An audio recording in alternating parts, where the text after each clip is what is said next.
ਭਾਈ ਅਜ਼ੀਮ ਭਾਈ ਦੀ ਕਾਲ ਕਹਿੰਦਾ ਆ ਕੇ ਜਲਦੀ ਜਲਦੀ ਖਾ ਲੋ ਚਾਵਲ। ਜੈਵੀਂ ਪਹੁੰਚਿਆ ਸੀ ਅਜ਼ੀਮ ਭਾਈ ਕੋ, ਮੈਂ ਕਿਹਾ ਅਜ਼ੀਮ ਭਾਈ ਚਾਵਲ, ਪਰਸੋਂ ਵੀ ਤੁਹਾਨੂੰ ਫੋਨ ਕੀਤਾ ਸੀ ਤੁਸੀਂ ਕੋਈ ਨਹੀਂ ਆਇਆ। ਚਾਵਲਾਂ ਦਾ ਬਹਾਨਾ ਲਵਾ ਕੇ ਤੁਹਾਡੇ ਕੋ ਚਕਵਾਣੀਆਂ ਬਜਰੀ ਦੇ ਵਿੱਚ ਅੱਜ ਮਾਸ਼ਾਅੱਲਾ ਨਮਾਜ਼ੇ ਜੁਮੇ ਟਾਈਮ ਕੀਤਾ ਹੋਇਆ ਮਿੱਠੇ ਪਾਣੀ ਦਾ ਇੰਤਜ਼ਾਮ। ਚੱਲਿਆ ਸੀ ਘਰ ਦਾ ਪਾਣੀ, ਸਕੂਟਰ ਹੋ ਗਿਆ ਪੈਂਚਰ। ਮੈਂ ਕਿਹਾ ਯਾਰ ਪੈਂਚਰ ਲਾ ਦੇ, ਕਹਿੰਦਾ ਰੁਕ ਜਾ ਭਾਈ ਚਾਹ ਪੀਂਦੇ ਪਹਿਲਾਂ। ਟਾਈਮ ਹੋ ਗਿਆ ਸੀ ਨਮਾਜ਼ੇ ਜੁਮੇ ਦਾ, ਯਾਰਾਂ ਨੇ ਜਲਦੀ ਜਲਦੀ ਕੱਪੜੇ ਕੱਢੇ। ਮੈਂ ਕਿਹਾ ਯਾਰ ਨਹਾ ਧੋ ਕੇ ਚੱਲੀਏ ਜੁਮਾ ਪੜ੍ਹਨੇ ਵਾਸਤੇ। ਮੈਂ ਹਜੇ ਮਸਜਿਦ ਵਿੱਚ ਆਇਆ ਸੀ, ਚੈੱਕ ਕਰੋ ਜੀ ਮਾਸ਼ਾਅੱਲਾ ਮਿੱਠੇ ਪਾਣੀ ਦਾ ਕੀਤਾ ਗਿਆ ਇੰਤਜ਼ਾਮ। ਇਹਦੀ ਸੂਰਤ ਹਾਲ ਤੁਹਾਨੂੰ ਦੱਸਾਂ ਤੇ ਯਕੀਨ ਕਰੋ ਬਹੁਤ ਹੀ ਹੈਗੀ ਆ ਜ਼ਿਆਦਾ ਗਰਮੀ। ਯਕੀਨ ਕਰੋ ਇਹ ਠੰਡੇ ਪਾਣੀ ਨਾਲ ਹੋ ਜਾਣਗੇ ਆਵਾਮ ਠੰਡੀ। ਵਾਲੇ ਦਿਨ ਯਕੀਨ ਕਰੋ ਨਮਾਜ਼ੀਆਂ ਦੀਆਂ ਸਫਾ ਦੇਖ ਕੇ ਦਿਲ ਨੂੰ ਆ ਜਾਂਦਾ ਸਕੂਨ। ਸਾਹਮਣੇ ਨਜ਼ਰ ਮਾਰਾਂ ਤੇ ਆਵਾਮ ਦਾ ਲੱਗ ਗਿਆ ਰਸ਼ ਤੇ ਮਿੱਠਾ ਪਾਣੀ ਹੋਣ ਲੱਗ ਗਿਆ ਜੀ ਤਕਸੀਮ। ਮਾਸ਼ਾਅੱਲਾ ਪਾਣੀ ਦੇ ਅੱਜ 2-3 ਟੱਬ ਬਣਾਏ ਹੋਏ ਸੀ, ਕਹਿੰਦੇ ਪਾਣੀ ਨਹੀਂ ਮੁੱਕਦਾ, ਆਵਾਮ ਮੁੱਕ ਜੇਗੀ, ਘਬਰਾਓ ਨਾ ਯਾਰ। ਸਾਰਿਆਂ ਨੇ ਪੀਤੇ 2-2 ਗਲਾਸ। ਯਾਰ ਚਲੋ ਥੋੜੀ ਦੇਰ ਬਾਅਦ ਆਉਂਦੇ ਆ ਆਵਾਮ, ਜਦੋਂ ਰਸ਼ ਘਟ ਜਾਏਗਾ ਫਿਰ ਆ ਕੇ ਪੀਂਦੇ ਆ ਠੰਡਾ ਠੰਡਾ ਪਾਣੀ। ਦੇ ਵਿੱਚ ਮਿੱਤਰੋ ਯਕੀਨ ਕਰੋ ਸ਼ਰਬਤ ਵਾਲਾ ਠੰਡਾ ਠੰਡਾ ਪਾਣੀ ਪੀ ਲੈਣਾ ਚਾਹੀਦਾ ਯਾਰ, ਤੁਸੀਂ ਵੀ ਮੰਡ ਕੇ ਪੀਆ ਕਰੋ। ਯਾਰਾਂ ਨੇ ਫੜਿਆ ਮਿੱਠੇ ਪਾਣੀ ਦਾ ਗਲਾਸ। ਮੈਂ ਕਿਹਾ ਯਾਰ ਜਾ ਕੇ ਪਿਲਾਉਂਦੇ ਆ ਅਜ਼ੀਮ ਭਾਈ ਨੂੰ। ਅਜ਼ੀਮ ਭਾਈ ਨੇ ਜਿਵੇਂ ਪੀਤਾ ਕਹਿੰਦਾ ਯਾਰ ਠੰਡ ਪੈ ਗਈ ਸੀਨੇ ਦੇ ਵਿੱਚ। ਪਰਦੇਸੀਓ ਭਰਾਵੋ ਆਜੋ, ਮਾਂ ਦੇ ਹੱਥਾਂ ਦੇ ਜਿਹਨੇ ਖਾਣੇ ਆ ਚਾਵਲ ਸੋ ਬਿਸਮਿਲ੍ਲਾ ਯਾਰ, ਤੁਹਾਨੂੰ ਨਾ ਨਹੀਂ ਕਰ ਸਕਦੇ ਜੀ। ਪਰਦੇਸੀਓ ਭਰਾਵੋ ਕਿੰਨੀ ਦੇਰ ਹੋ ਗਈ ਮਾਂ ਦੇ ਹੱਥਾਂ ਦੇ ਗਰਮਾ ਗਰਮ ਚਾਵਲ ਨਹੀਂ ਖਾਦੇ ਆਈ, ਮੈਨੂੰ ਦੱਸੋ ਕਮੈਂਟ ਦੇ ਵਿੱਚ। ਮੁੰਡੇ ਨੇ ਮਾਰੀ ਹੈਪਾ ਬਾਈਕ ਨੂੰ ਸਲਫ ਨਾਲ ਲਿਆ ਇੱਕ ਕਾਲਾ ਜਿਹਾ ਬੈਗ। ਮੈਂ ਕਿਹਾ ਕਿੱਧਰ, ਕਹਿੰਦਾ ਫੱਕੀ ਵੇਚਣ ਚੱਲਾਂ। ਮੰਮੀ ਨੇ ਸਤਾਇਆ, ਯਾਰਾਂ ਨੇ ਵੀ ਫਿਰ ਸ਼ੈਂਪੂ ਦੀ ਬੋਤਲ ਨੂੰ ਹੱਥ ਪਾਇਆ। ਮੈਂ ਕਿਹਾ ਚੱਲਦੇ ਆ ਫਿਰ ਮਸਜਿਦ ਵਿੱਚ ਠੰਡੇ ਠੰਡੇ ਪਾਣੀ ਚ ਨਾ। ਮਿੱਤਰੋ ਮੇਰੇ ਚੈੱਕ ਕਰੋ ਸਾਰੇ ਗਰਮੀ ਦੇ ਨਾਲ ਭਿੱਜੇ ਹੋਏ ਆ। ਮੈਂ ਕਿਹਾ ਯਾਰ ਕੀ ਕਰੀਏ, ਗਰਮੀ ਹੈ ਹੀ ਬਹੁਤ ਜ਼ਿਆਦਾ ਯਾਰ। ਚਲੋ ਟੂਟੀ ਚਲਾ ਕੇ ਪਹਿਲੇ ਚੈੱਕ ਕਰੀਏ ਪਾਣੀ ਠੰਡਾ ਵੀ ਹੈ ਕਿ ਨਹੀਂ। ਮਿੱਤਰੋ ਪਾਣੀ ਬੜਾ ਠੰਡਾ, ਨਹਾਉਣ ਦਾ ਸਵਾਦ ਆ ਯਾਰ। ਠੰਡੇ ਠੰਡੇ ਪਾਣੀ ਦੇ ਵਿੱਚ ਗਰਮੀਆਂ ਦੇ ਵਿੱਚ 2 ਵਾਰੀ ਨਹਾਉਣ ਦਾ ਆਪਣਾ ਹੀ ਸਵਾਦ ਆ, ਸਵਾਦ ਸਾਰਾ ਹੀ ਆ ਗਿਆ। ਅਸੀਂ ਘਰ ਦਾ ਪਾਣੀ ਲੈਣ, ਲੇਕਿਨ ਸਕੂਟਰ ਹੋ ਗਿਆ ਪੈਂਚਰ। ਮੈਂ ਕਿਹਾ ਯਾਰ ਪੈਂਚਰ ਲਾ ਦੇ, ਕਹਿੰਦਾ 2 ਮਿੰਟ ਸਬਰ ਕਰ ਮੈਨੂੰ ਪੀਣ ਦੇ ਚਾਹ। ਮੈਂ ਦੇਖ ਕੇ ਹੈਰਾਨ, ਮੈਂ ਕਿਹਾ ਯਾਰ ਗਰਮੀ ਦੇ ਵਿੱਚ ਚਾਹ ਕੌਣ ਪੀਂਦਾ, ਕਹਿੰਦਾ ਮੈਂ ਪੀਂਦਾ, ਤਾਂ ਹੀ ਤਾਂ ਮੇਰੇ ਟਿੰਡ ਦੇ ਵਾਲ ਉੜ ਗਏ। ਮੈਂ ਤਾਂ ਇਹਦਾ ਨਾਮ ਪਾਇਆ ਹੋਇਆ ਗੰਜਾ ਉਰਫ ਇੰਜੀਨੀਅਰ। ਚੈੱਕ ਕਰੋ ਯਾਰ ਇੰਜੀਨੀਅਰ ਵਾਲੇ ਕੰਮ ਆਏ। ਇਹਦਾ ਜ਼ੀਨ ਉਦੋਂ ਕੰਮ ਕਰਦਾ ਜਦੋਂ ਤੱਕ ਮੇਰੇ ਟਿੰਡ ਨੂੰ ਹਵਾ ਨਾ ਲੱਗੇ। ਮੈਂ ਕਿਹਾ ਓਕੇ ਕਰ ਯਾਰ। ਜੀ ਤੁਸੀਂ ਜਗਾੜ ਤੇ ਲਾਏ ਆ, ਲੇਕਿਨ ਤੁਹਾਡੀ ਟਿੰਡ ਦੇ ਪਰਸੀਨਾ ਹਜੇ ਵੀ ਆਏ ਆ,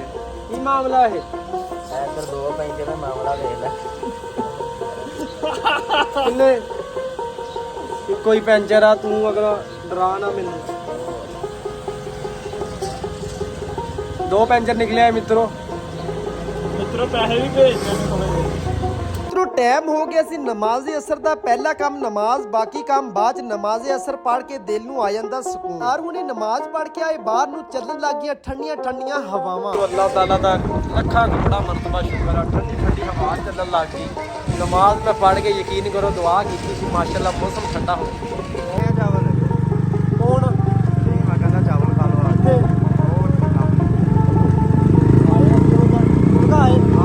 ਮੈਂ ਆ ਗਏ ਚਾਵਲ ਖਵਾ, ਬੜੀ ਭੁੱਖ ਲੱਗੀ ਆ। ਕਿਹੜਾ ਚਾਵਲ ਆ? ਮੈਂ ਰੈਡੀ ਲੈ ਕੇ ਆਂਦਾ, ਬਜਰੀ ਢੋਣੀ ਆ, ਬਜਰੀ ਢੋਣੇ ਵਾਸਤੇ ਲਾਇਆ ਦਿੰਦੇ। ਕੰਮ ਕਰਾਓ ਚਾਵਲ, ਹਰ ਟਾਈਮ ਚਾਵਲ। ਚੱਲ ਬੰਦ ਕਰ ਕੈਮਰਾ।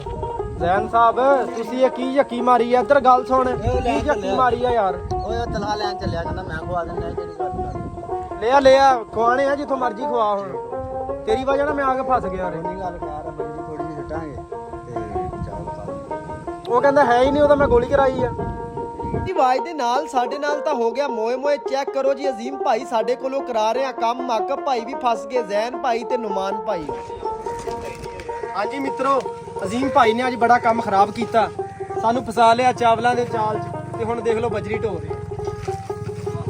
ਕੰਮ ਕਰ ਮਿੱਤਰੋ ਤਲਾ ਭਾਈ ਨੇ ਲੈ ਆਂਦਾ ਜੀ ਜਾਮੇ ਸ਼ੀਰੀ ਦਾ ਮਿੱਠਾ ਮਿੱਠਾ ਪਾਣੀ। ਮੈਂ ਕਿਹਾ ਅੱਜ ਆਵਾਮ ਨੂੰ ਪਤਾ ਨਹੀਂ ਕੀ ਹੋਇਆ, ਜਾਮੇ ਸ਼ੀਰੀ ਉਹ ਪਲਾਈ ਜਾਂਦੀ ਨਾ ਨਹੀਂ ਕੀਤੀ। ਮੈਂ ਕਿਹਾ ਮੱਠੀ ਜੀ ਆਵਾਜ਼ ਦੇ ਨਾਲ ਗਲਾਸ ਪੂਰਾ ਭਰ ਕੇ ਦੇ। ਯਾਰਾਂ ਨੇ ਕੱਢਤਾ ਫਿਰ ਜਾਮੇ ਸ਼ੀਰੀ ਦਾ ਫਾਂਡਾ। ਓਏ ਥੋੜੀ ਜੀ ਰਾਤ ਯੰਗਸਟਾਰ ਮੁੰਡੇ ਸਾਰੇ ਨਾਲ ਸੀ। ਮੈਂ ਕਿਹਾ ਕਿੱਧਰ ਜਾਣਾ, ਕਹਿੰਦੇ ਅਸੀਂ ਜਾਣਾ ਥੋੜਾ ਜਿਹਾ ਕੰਮ। ਮੈਂ ਕਿਹਾ ਚੱਲਦੇ ਆ, ਰੋਲਾ ਹੀ ਕੋਈ। ਮਿੱਤਰੋ ਆਕਬ, ਜ਼ੈਨ ਤੇ ਅਜ਼ੀਮ ਭਾਈ ਯੰਗਸਟਾਰ ਮੁੰਡੇ ਸਾਰੇ ਮਿਲਣ ਆਏ ਸੀ ਆਪਣੇ ਯਾਰ ਉਜ਼ੈਰ ਭਾਈ ਨੂੰ। ਉਹਦੇ ਨਾਲ ਬਹਿ ਕੇ ਫੋਲੇ ਫਿਰ ਮਿੱਠੇ ਮਿੱਠੇ ਦੁੱਖ ਸੋ। ਮੈਨੂੰ ਦਿਓ ਇਜਾਜ਼ਤ, ਆਪਣਾ ਖਿਆਲ ਰੱਖਿਓ, ਨਮਾਜ਼ ਕਾਇਮ ਕਰਿਓ। ਪਾਕਿਸਤਾਨ ਜ਼ਿੰਦਾਬਾਦ।